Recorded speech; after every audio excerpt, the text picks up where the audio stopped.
Welcome to the show where stories unfold. Let's go. People doing big things, breaking the mold. They're changing the game, making waves every day. Big move. Shining bright with the work that is right. Shine on. This is Breaking the Silence with Nick Nicole in the building. Unleash your inner voice and make some Turn noise. up. Welcome to the Breaking the Silence podcast with Arthur and Nick Nicole. Please make sure you like, share, and subscribe. Tell your cousin, tell your friend, tell your neighbor to come over here and break the silence with Arthur and Nick Nicole. Welcome to another powerful episode. Sit back and relax. Enjoy the conversation. Picture this. You're finally at that phase of life where you can sleep on the weekends, eat snacks without hiding in the pantry, and you actually hear yourself think. And then suddenly, you're back to chasing little feet, wiping noses, and hearing mom every 15 minutes.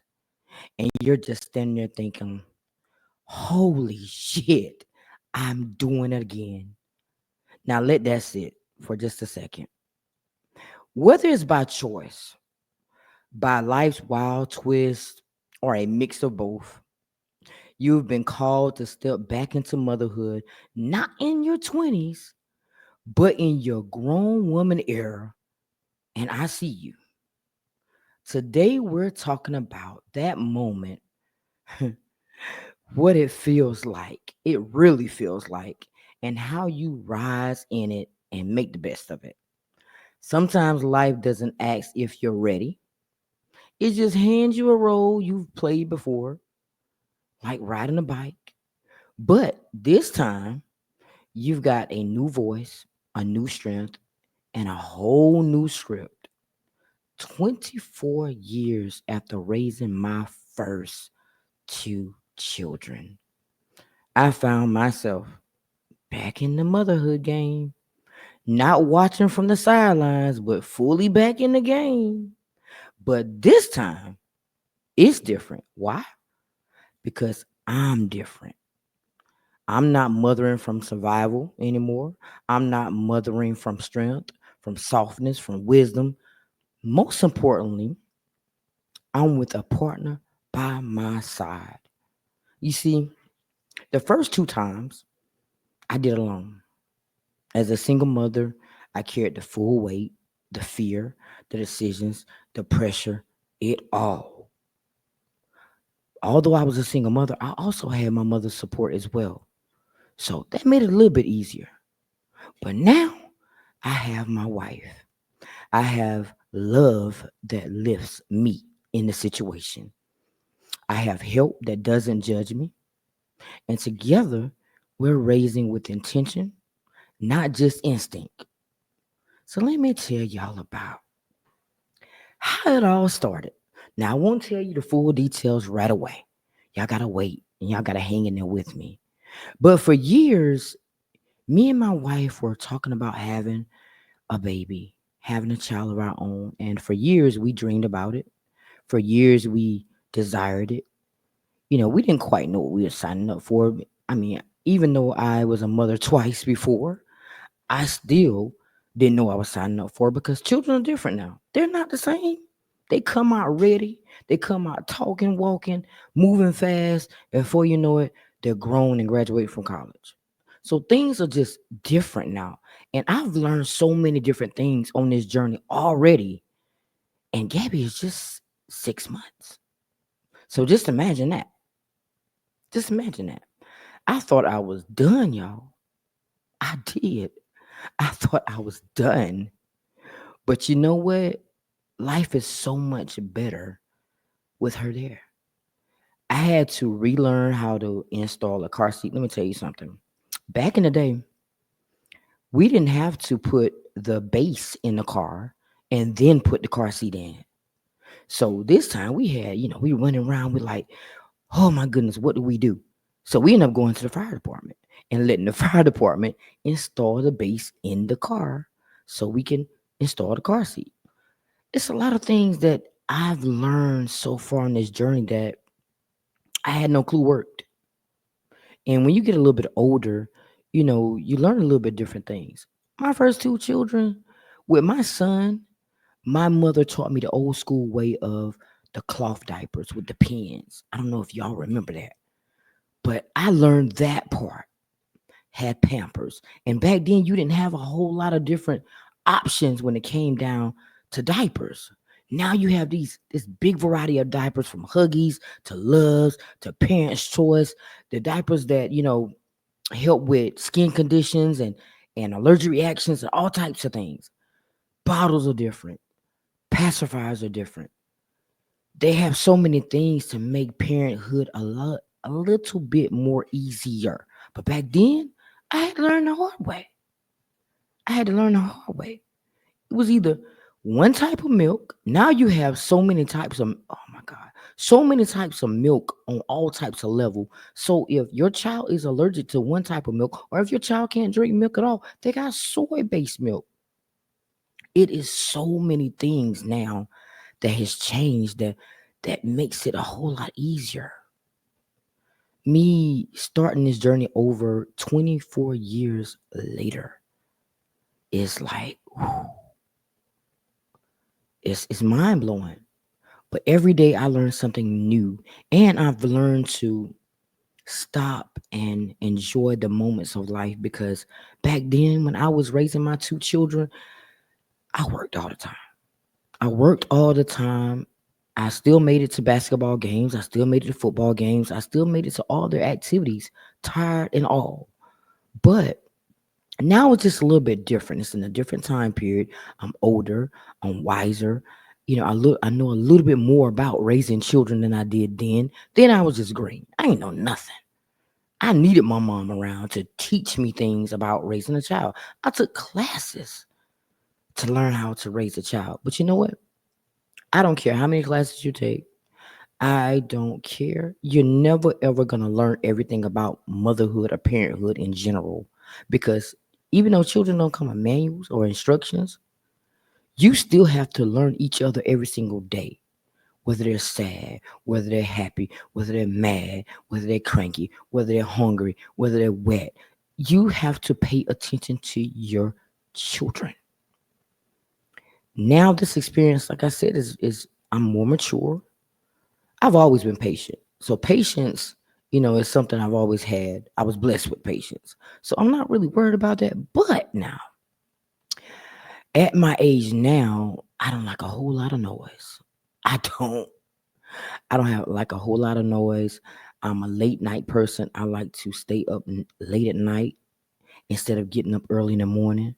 Now, thankfully, Gabby sleeps through the night and she's on a schedule where she gets up at 7 o'clock. She goes back to sleep and sleeps to about 11:30, maybe 11:45. She's up ready for the day. We go for our walk around 1 o'clock after she eats. By the time that walk is finished, y'all, she is tired. She's out. And then she'll stay up for a little bit because that nap only lasts about 30 to 35 minutes. Now, my mom used to tell me back in the day, you got to do everything you need to do while the child is sleeping. Gabby sleeps 30 to 35. What am I doing in that little bit of time? And the crazy part about it is I told my daughter when she had my grandson, you gotta do things that you need to do while he sleep. Now, after doing this again, I'm like, how? There's no way I can mop the floor, sweep the floor, wash the dishes, make the bottles for the next round, make up the bed, clean up the house, period, in those 30 to 35 minutes. There's no way I can even get peace and quiet in that 30 to 35 minutes, right? But at the end of the day, you have to learn that child and you have to kind of like come up with some type of routine. Because if you don't, your whole day is going to be thrown off. Your whole day. And I know people are like, what are you doing? Wait, what? That's your child? Now, the crazy part about it, y'all, I'm a grandmother and a mother at the same time. And that can be challenging too because Meyer, he wants my attention. And when he wants my attention, he has to have my attention. He doesn't care if Gabby's sitting in my lap. He wants to sit in my lap too. So that's been a challenge in itself too. But I'm learning to balance it and love them the same, and at the same time, because you know what, this journey has been rewarding. It's been challenging too. It's been challenging too, because when you're used to going where you want to go, doing what you want to do, not thinking about nobody but yourself, and then boom, one day you got to think about yourself and that little one, because you're like, wait a minute, I can't go. If I can't go, if she can't go, I can't go. And that's reality, right? If she can't go, I can't go. So you started thinking about a lot of different things. You know, life is just different. It's different. But I love it. I love it. And I'm ready for the next phases. I'm ready to embrace this journey head forth. Because at the end of the day, God blessed us one more time. And the beauty in it is that we get to do it together. We get to do it together. So I'm excited, and I just said, you know what? I think I want to do a motherhood series where I can talk about all the different things that I'm learning on this journey, all the things that have changed, all the things that I'm doing differently than I did with my first two children. But you know, the older you are with kids, I'm just gonna perfectly be honest about this. I was young. I had no business having no kids. But at the end of the day, I didn't believe in abortion. So I had to stand up and I had to be a woman. I had to take care of my kids. But when you're older, you have more wisdom, you have more knowledge, you think better about their future and about life in general. You just look through a different lens when you're older and you're having kids. But you just have to rewrite the story. Rewrite the story and make it make sense. That's it. Rewrite the story and make it make sense. That's it. So if you're listening right now, thinking, how did I get here? How did I end up here again?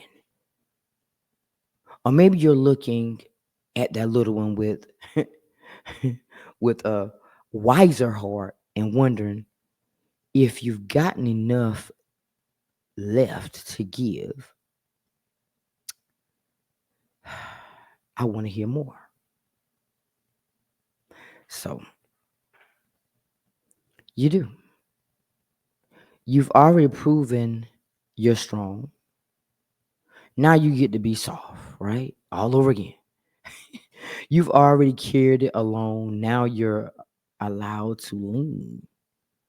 This isn't you going backwards. This is you circling back with power, with presence, and with people who can hold you this time. And even if your journey looks different, even if it feels like no one gets it, know this: you're not doing it again by accident.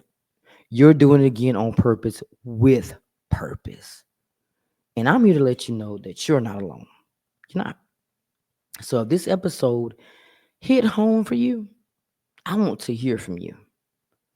Send me an email to Breaking the Silence Podcast 2024 and share your motherhood moments with me about how you started over and how you're navigating it now that you started over and how things have changed for you. I would love to highlight your story on the next episode. Tag me if you don't want to email me. Tag me, Arthur Nikki Nicole, and share it. Share it with your audience. So I hope that you have enjoyed this first episode of the Motherhood series. Holy shit, I'm doing it again. And I hope that you will tune in next week for another highlight of how this journey is going and find out, you know what, how I'm really doing this, y'all. Because guess what? Day by day, day by day, every day is a different day. Every day is a different moment. Every day is an experience. And honestly, I'm loving it. So until next time, y'all hang in there. And make sure you follow me on this journey. Later.